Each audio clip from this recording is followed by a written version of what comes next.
I'm curious to hear from you on the 17 residential buildings and the 15 office buildings that you own. What have you seen? What does it look like for you?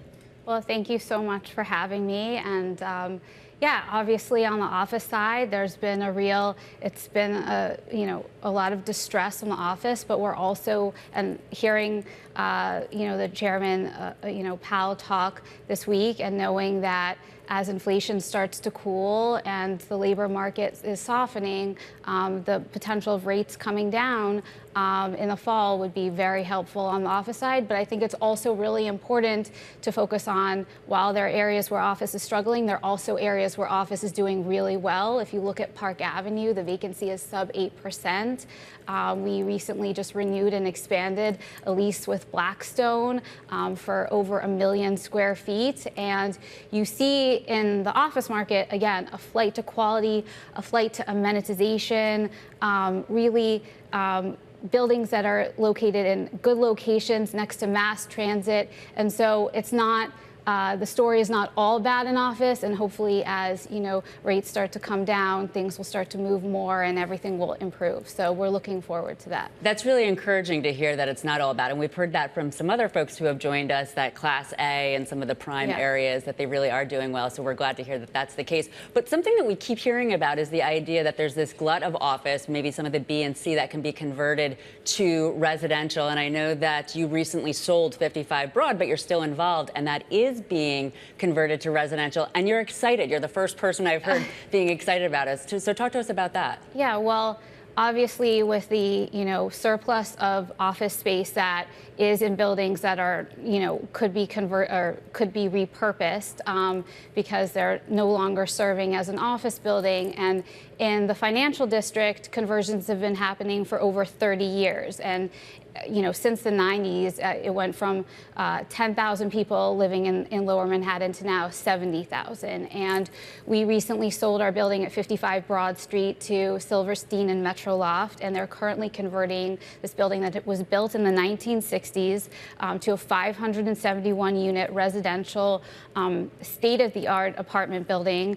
It's going to have a full suite of amenities, wellness, and there's going to be a pool on the roof deck, and they really found a way to effectively repurpose this office older building and make it into beautiful market rate housing. And Nathan Berman, of course, is helping out there, considered to be the maestro and creating that there's not a doom loop down.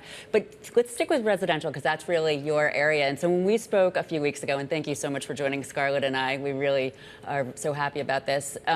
When we spoke, you talked about the idea that your occupancy right now is at an all-time high for residential, and yet we keep hearing about this inflation, these prices. At what point are New Yorkers going to push back, where they're not going to keep paying record high rents and keeping occupancy at record highs as well? Well, I think the problem is that there's just a real shortage of supply. There's no, vacancy throughout the city is 1.4%. So the fact that there's just not a supply of housing makes it that. And we're a long-time owner here. We have 17 residential buildings, 15 office, and we really pride ourselves on investing in our properties. And we've used this period of time where the demand is so strong to reinvest in our properties, continue to amenitize them, modernize them. And, we're hoping, and we see, the long-term, value of New York and obviously multifamily. You mentioned investing in your properties, but there are certain things that are beyond your control, like public transit. The MTA, of course, now has some money issues, and they have to defer $16.5 billion of capital upgrades because the city and the state are not moving forward with congestion pricing.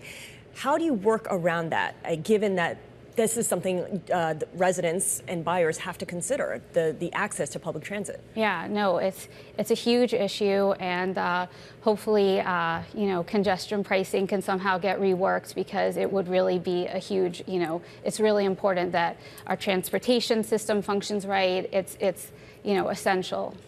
Well, Samantha, I just have to also mention your family, because the Rudin family, of course, is a storied New York family. And I know that your grandfather started the company about almost 100 years ago. Next year will be your 100-year centennial anniversary. So what do you do? Because I know that you do so much to really help the city, preserve the city. We came out of the pandemic. We seem stronger than ever. What are the things that you are really focused on right now? So our company is about to celebrate its 100th anniversary in 2025, which is a huge milestone for us. And, all of these shifts in the market and cycles, the upturns, the downturns, we've been able to ride through them for the last, 100 years. So we take a long-term outlook on the city, and we also see the importance and value of constantly giving back. And my family has believed that if the city doesn't do well, if the city's not doing well, then it will have an impact on our business. And so we give back to, whether it's hospitals, schools, parks, the arts,